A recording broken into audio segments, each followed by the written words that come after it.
नमस्कार, आप देख रहे हैं गृहवाणी। मैं हूं आपके साथ मेघा शंकर। आज के इस विशेष एपिसोड में हम बात करेंगे पंचक के बारे में। जी हाँ, जिसकी शुरुआत हो चुकी है और जो आने वाले कुछ दिनों तक प्रभाव में रहने वाला है। सनातन परंपरा और ज्योतिष शास्त्र में पंचक को एक ऐसा समय माना जाता है जिसमें कुछ कार्य को करने से बचने की सलाह दी जाती है। बहुत से लोग केवल धार्मिक मान्यता मानते हैं, लेकिन इसके पीछे कुछ व्यवहारिक और वैज्ञानिक कारण भी बताए जाते हैं। दोस्तों, पंचांग के अनुसार इस बार पंचक 16 मार्च की शाम 6:14 से शुरू हुआ है और ये 21 मार्च 2026 को दोपहर 2:27 तक का रहेगा। यानी लगभग 5 दिनों तक ये समय प्रभावी रहेगा। ज्योतिष शास्त्र के अनुसार जब चंद्रमा कुंभ और मीन राशि के विशेष नक्षत्रों से होकर गुजरता है, तब पंचक बनता है। इसी कारण इस समय को थोड़ा संवेदनशील समय माना जाता है और कुछ कार्य को टालने की सलाह भी दी जाती है। अब बात करते हैं कि पंचक के दौरान कौन कौन से काम नहीं करने चाहिए। तो दोस्तों, धार्मिक मान्यताओं के अनुसार इन 5 दिनों में दक्षिण दिशा की यात्रा करने से बचने की सलाह दी जाती है। जी हाँ, इसके अलावा घर में पलंग या चारपाई बनवाना शुभ नहीं माना जाता, मकान की छत डलवाना शुभ नहीं माना जाता, नया निर्माण कार्य शुरू नहीं किया जाता, घर में पेंटिंग का काम शुरू नहीं किया जाता और लकड़ी खरीदार घर में लाना भी पंचक में शुभ नहीं माना गया है। हालांकि अगर कोई काम पहले से चल रहा हो तो उसे रोकना जरूरी नहीं माना जाता, लेकिन नए काम की शुरुआत करने से बचना बेहतर माना जाता है। इन नियमों का उद्देश्य केवल डर पैदा करना नहीं है, बल्कि लोगों को सावधानी बरतने और सही समय का इंतजार करने की सलाह दी जाती है। दोस्तों, अगर हम इसे थोड़ा वैज्ञानिक या व्यवहारिक दृष्टिकोण से समझें, तो पुराने समय में जब पंचांग बनाए गए थे, तब लोगों के जीवन का संबंध प्रकृति और मौसम से बहुत गहराई से जुड़ा होता था।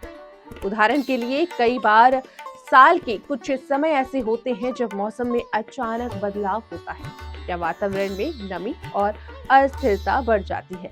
ऐसे समय में निर्माण कार्य जैसे कि लकड़ी का उपयोग भी लंबी यात्रा करने से जोखिम बढ़ सकता था। इसलिए समाज में कुछ नियम बनाए गए ताकि लोग थोड़ी सावधानी बरतें और अनावश्यक जोखिम से बच सकें। इस तरह पंचक के दौरान विश्राम, पूजा और आत्मचिंतन पर जोर दिया जाता है, जिससे मानसिक संतुलन भी बना रहता है।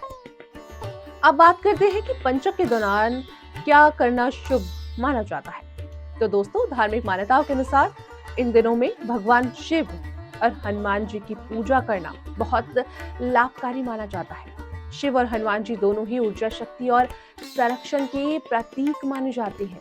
इनके मंत्रों का जप करने से मन को शांति मिलती है और नकारात्मक विचार कम होते हैं। इसके अलावा इन दिनों दान पुण्य करना भी बहुत शुभ माना जाता है। जरूरतमंद लोगों को अन्न, वस्त्र, तिल या धन का दान करने से पुण्य की प्राप्ति होती है और व्यक्ति के जीवन में सकारात्मक ऊर्जा आती है। कई लोग इन दिनों ध्यान, योग, प्रार्थना भी करते हैं, जो मानसिक स्वास्थ्य के लिए भी बहुत लाभकारी मानी जाती है। दोस्तों, असल में पंचक हमें एक महत्वपूर्ण संदेश देता है कि जीवन में हर काम को सही समय, सही सोच और धैर्य के साथ करना चाहिए। कई बार थोड़ा रुककर सोच लेना और सही अवसर का इंतजार करना ही समझदारी होती है। यही कारण है कि हमारे पूर्वजों ने पंचक के माध्यम से समय को समझने और उसके अनुसार जीवन को संतुलित करने की परंपरा बनाई है। तो चलिए अब आगे बढ़ते हैं और अब बात करेंगे आज के अंतिम सुविचार की। समय जीवन का सबसे मूल्यवान धन है। जो व्यक्ति समय को समझकर धैर्य और विवेक के साथ निर्णय लेता है, वही जीवन में सफलता, संतुलन प्राप्त करता है। सही समय पर किया गया छोटा सा प्रयास भी बड़ी सफलता का कारण बन सकता है। तो दोस्तों, आज के इस एपिसोड में हमने जाना कि पंचक कब से कब तक रहेगा, पंचक में कौन से काम नहीं करने चाहिए और इसके पीछे का व्यवहारिक तथा वैज्ञानिक दृष्टिकोण क्या हो सकता है। उम्मीद है ये जानकारी आपके लिए उपयोगी साबित होगी। आप देख रहे थे गृहवाणी, मैं हूं आपके साथ मेघा शंकर। कल मिलेंगे एक और नई ज्योतिषीय जानकारी के साथ। तब तक देखते रहिए गृहवाणी। नमस्कार।